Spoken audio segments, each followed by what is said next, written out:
예, 반갑습니다. 꿈 분석 심리 상담사 토정 박재훈입니다. 이번 시간에는 꿈 분석 19탄으로서 여자분들이 그리고 한국 사람들이 가장 중요시하는 부동산에 대해서 상담자 일회자에게 질문을 받도록 하겠습니다. 질문하십시오. 예, 선생님 반갑습니다. 저는 꿈 분석 심리 부상담사로서 꿈 문의자의 내용을 대신 질문 드립니다. 질문하십시오. 예, 이렇게 시대별 부동산에 대해서 좀 질문하고 싶은데 과거, 현재, 미래 부동산에 대해 분석을 좀 해주세요. 이거는 어떻게 하느냐면 과거의 부동산들은 사면 오르던 시대가 있었죠. 그렇죠. 부동산뿐 아닙니다. 옛날에 그 전두환 시대 정권 정도 되게 되면은 주식도 사면 무조건 오르는 시대가 있었습니다. 그거는 우리나라가 산업이 성장하던 시대였죠. 예, 근데 요즘은 뭐냐면은 그 부동산이 그 제재도 많고 또 그다음에 모든 실용적인 부동산 쪽으로 흐르는 것 같고요. 네네, 그럼 이거는 뭐냐면 오르는 데만 오르고 오르지 않는 데는 안 오르는 거죠. 예, 그런데 미래의 부동산은 창조 있는 부동산이 됩니다. 뭐 예를 들어 가지고 도시농업이라든지 뭐 이런 게 있죠. 네네. 그런 쪽으로 해서 그다음에 뭐 주택이라도 집 속에서 생산을 낼 수 있는 그런 부동산, 실질적인 부동산으로 갈 것입니다. 음. 근데 인제 지역별이 있는데요. 예. 제가 인제 돈이 한 1억 좀 넘지 쪼끔 가지고 예. 이렇게 투자를 하고 싶은데 예. 도시농업에 대해서 예. 설명 좀 해 주세요. 도시농업 지금까지 농업은 주로 보면 시골에서 많이 했죠. 네네. 그럼 지금 같으면 예를 들어가 뭐 저희들이 울산 같으면 울산에서 조금 뭐 예를 드린다면은 요즘은 그 도시에서 많은 공장들이 있기 때문에 외부에서 사람들이 오지 않습니까? 예예. 그럼 그렇죠. 뭐 채소라든지 뭐 여러 가지 양념 종류 뭐 이런 것이 그 외부에서 조달이 되는 것보다는 이제는 점점 그 사람들이 창업도 힘들고 알바도 힘들죠. 네네. 그러니까 자기 가정에서 있죠. 네네. 뭐 주택 같으면은 뭐 마당을 활용한다든지 안 그러면 지하를 판다든지 해서 도시에서 직접 음. 농업을 만듭니다. 뭐 예를 한번 들어보면 뭐 깻잎이라든지 뭐 이런 게 있잖아요. 뭐 네네. 화분에 심는다든지 안 그러면은 조금 약간 청정리를 한다든지 네네. 안 그러면 지하 창고를 만든다든지 해서 비축 농법 같은 거 이런 거 있지 않습니까? 안 그러면 예예. 숙성하는 거 있잖아요. 장 같은 거. 예예. 그래서 도회지 속에서 아주 멀리서 무슨 조달을 받는 게 아니고 우리가 음. 어떤 뭐 퇴직하는 사람 안 그러면 다른 창업보다는 이것이 뭐 눈비 같은 거 오면 어떤데 외부에서 그 제공 못 받는 거 있죠. 뭐 예예. 그런 식으로 하는 농업을 보고 농업이라고 하고 있습니다. 음. 그런데 있잖아요. 제주도에 그래 좀 부동산에 좀 투자하면 어떨까요? 제주도 지금은 그 별로죠. 왜 그러냐면 한때 예예. 제주도에서 굉장히 그 투자 붐이 일어나서 특히 중국 사람들도 많이 오고 했습니다. 네네. 그런데 2025 년도쯤 되면 제주도에서 무슨 그 제주 서귀포 있죠? 예예. 공항이 생길 겁니다. 왜 생기느냐 하면은 제주도 그 위치로 보면은 뭐 말레이시아 밑에 싱가포르라든지 안 그러면 그 중국 홍콩 있죠. 네네. 국제 도시 비슷하게 돼 가지고 앞으로 공항이 생기게 돼 있기 때문에 그때 굉장히 활성화되기 때문에 제주도 부동산은 앞으로 전망이 있습니다. 특히 그 음. 동남아시아가 개방이 되고 여러 가지가 됐을 때는 부산 항구를 해서 예예. 저쪽은 러시아 쪽에 블라디보스토크 있죠. 네네. 안 그러면 우리나라 이북 라진항이라든지 블라디보스토크가 열리고 그 러시아 그 어떤 유라시아 쪽으로 철도가 개방됐을 때는 우리나라는 굉장한 시대가 되기 때문에 그렇게 되면 제주도는 있죠. 국제 공항과 국제 관광지로서 지금의 뭐 10배도 더 활성화될 수도 있기 때문에 제주 음. 땅은 나중에 없어서 못 살걸요. 그렇구나. 그리고 그리고 있잖아요. 부동산을 살 때 예. 배후 도시를 어떻게 보고 있나요? 배후 도시는 어떠냐 하면은 우리는 그 일반적으로 보면 뭐 헐 타고 아무 데나 던지죠. 그렇죠. 그런데 이런 게 있지 않습니까? 예를 들어 가지고 우리가 자식을 키우면 어떻습니까? 엄마 손에서 키우는 게 좋습니까? 아빠 손에 키우는 게 좋습니까? 안 그러면 엄마 아빠 손에서 키우는 게 좋습니까? 엄마 아빠가 같이 키우는 게 더 좋죠. 그러니까 뭐 부동산도 마찬가지 아니겠습니까? 음. 울산과 부산 사이에 중간에 웅초이라든지 서창, 남창 이런 데 안 좋겠습니까? 아. 그럼 예를 들어 밀양 가기 전에 그쪽에 무슨 굴 옆에 부동산 있으면 그거는 뭡니까? 뭐 음. 부모 앞에 아기 키우는 한 가지죠. 네. 그리고 선생님 있잖아요. 예, 꿈을 통해서도 재개발을 확인이 되나요? 되지요. 왜 아. 그러냐면은 그 꿈을 통해서 재개발을 확인할 수 있다는 자체가 꿈속에서 상징을 많이 나옵니다. 뭐 직접 재개발 얘기한다는 그런 뜻이 아니고요. 예를 들어 가지고 뭐 어떤 사람 예를 간단한 꿈을 꾸면은 1층에 잔치가 벌어지고 2층에 만약에 저금통이 굴러다니는 꿈이면 1층이 좋죠. 네네. 1층이 좋다면 어떤 사람 보고 뭐 땅을 사는데 한쪽에는 5억이고 한쪽에 10억이다 하지 않습니까? 예예. 그럼 어느 땅에 사면은 5억은 10억의 2분의 1이죠. 그렇죠. 5억짜리 사는 것이 1층이라고 볼 수 있기 때문에 그런 쪽으로 봤을 아. 때는 재개발지대고 또 오르는 거 있잖아요. 그러니까 아. 뭐 잔치가 벌어진다는 돈을 많이 벌죠. 예예. 그러니까 재개발 되겠죠. 왜 그러냐면 2층까지 꾸며 봤기 때문에 재개발하니까 꼽이죠. 음. 나중에 그 10억의 가치가 이상 된다는 거를 포함하기 때문에 그렇습니다. 어. 그러면은 꿈을 통해서도 부동산 가격이 오를 땅인지 안 오를 땅인지 그걸 안다는 그 얘기인가요?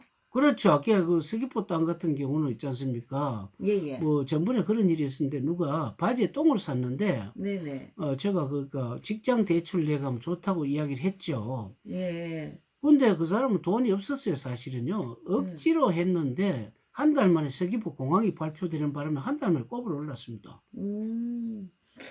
그리고 인잔 매입 매출에 대해서요. 예. 그래 좀 묻겠는데 수익 나는 것이 무엇이고 그리고 부동산을 매입 조건을 할 때 어떻게 그럼 이게 매매하고 매입하고 그런 것도 꿈으로도 또 다 나타나나요? 그러니까 살 시점하고 팔 시점이라고 해야 되죠. 네네.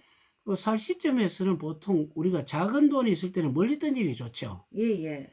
뭐 한 10 년이나 던진다 이거죠. 음. 이거는 보통 뭐 눈에 보이지 않는 상속이죠, 어떻게 보면은. 예예. 그다음에 인제 그 매출이라는 것은 어떻습니까? 내가 필요할 때 돈 쓰는 거 아니겠습니까? 예예. 그럼 예를 들어가 어떤 아들이 만약에 의사 공부를 한다고 얘는 공부를 잘하는 의대에 보낸다 아닙니까? 예예. 그럼 병원을 한 개 차리면 나중에 땅을 팔아 가지고 인제 그 어떤 병원비를 마련할 거 아닙니까? 예예. 고런 가지고 목적성을 가지고 하면은 그 매출이 되겠죠, 그 시점. 예. 그럼 매입은 쪼끔 아까 배후도시 그러니까 예. 도시와 도시 사이에 해야 됩니다. 무조건 뭐 어떤 그 총구지게 처박아 놓은 땅 같은 거 하면은 배후도시가 없습니다.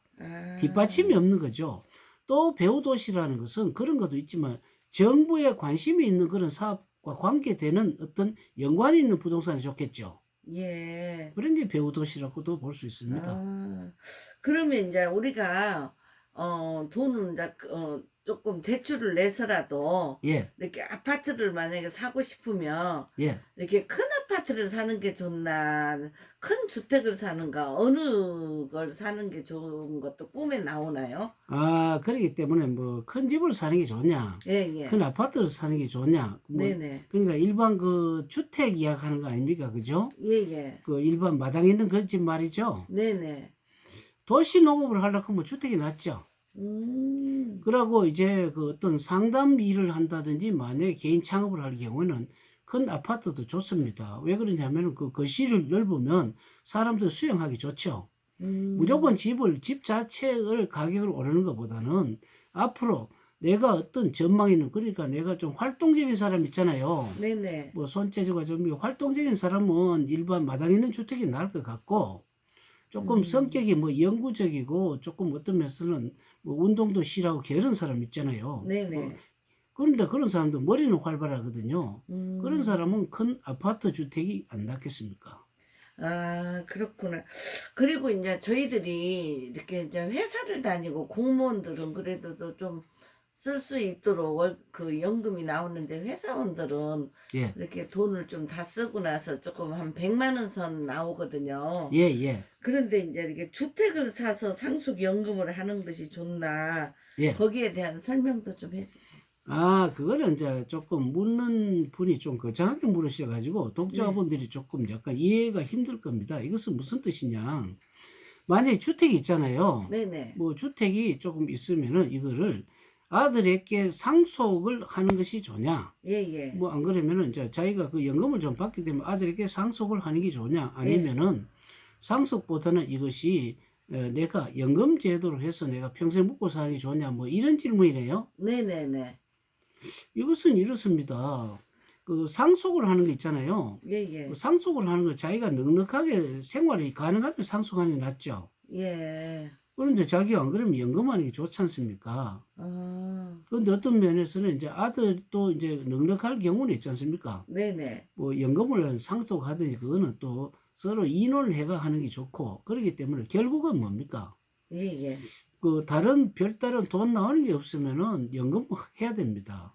이거는 선택의 여지가 없잖아요. 그렇지. 돈을 놓으면 못 벌지 않습니까? 예. 그러나 이제 상속을 하는 경우에는 또 어떤 뭐 그것을 또 대출 내가 쓴다든지 이런 게 있는데 주로 요즘은 집 한 채 경우는 그 연금 제도가 좋다고 봅니다.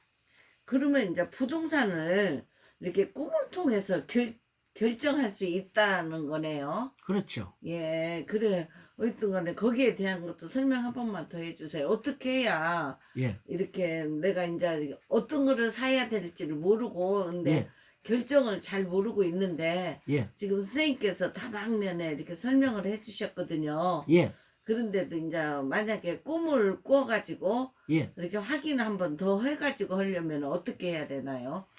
그 이제 원래 엄밀하게 치면은 꿈 분석 심리 상담소 공부를 해야죠. 그죠? 네네. 우리가 뭐 한문 뭐 일문일답을 하듯이 이렇게 해가 되는 것이 아니고 그러나 꼭 이래 전체적인 조망을 해 본다면은 앞서도 이야기했지만 미래 부동산은 어떻습니까? 생산이 있는 걸 하라 그랬죠. 네네. 생산을 하라 했기 때문에 점점 그 어떤 인구가 지금 줄고 있습니다. 줄고 있기 때문에 특수한 사람 내리고 농촌에 안 내려가죠. 예예. 농촌에 안 내려가기 때문에 농촌에서 어떤 뭐 농작물을 가지고 도예지 파는 것보다는 도시 농법이 점점 있겠죠. 네. 그러면 그 저온 창고 같은 게 많이 필요할 겁니다. 그렇기 때문에 무조건 아파트보다는 일반적인 그 주택 있죠. 네네. 뭐 허무리한 주택을 사가지고 조금 단장을 뭐 몇 천만 원 한다든지 해가지고 뭐 마당을 판다든지 저온 창고를 하게 되면 특히 숙성 제품이 좋죠. 네네. 뭐 예를 들어 보면 뭐 고추장, 된장, 뭐 간장 이런 게 있잖아요. 예예. 또 어떤 사람은 젓갈, 또 안 그러면 맛나는 어떤 간장 뭐 이런 그 계통을 어떤 요즘 인터넷이라든지 안 그러면 뭐 특허도 내도 좋고 상표 등록을 해가지고 또 안 그러면은 뭐 무슨 교수하고 약간 연동을 지어서 한다든지 이래가지고 도시농법이 좋습니다. 도시농법이 좋으면 왜냐면 사람도 살고 생산도 이루고 있죠. 네. 그렇게 되게 되면 또 아들이 굉장히 부지런한데 아들이 끌어 넣으려고 하면 어떻습니까? 음. 상속 준다고 하면 아들 들어죠. 예예. 그렇기 때문에 아들도 그렇게 되면 종업원도 되잖아요. 음. 아, 그렇구나. 아무튼 간에 선생님 잘 배웠습니다. 예, 그러면 다음 시간에 그 20탄으로 다른 걸 또 설명해 드리겠습니다. 감사합니다.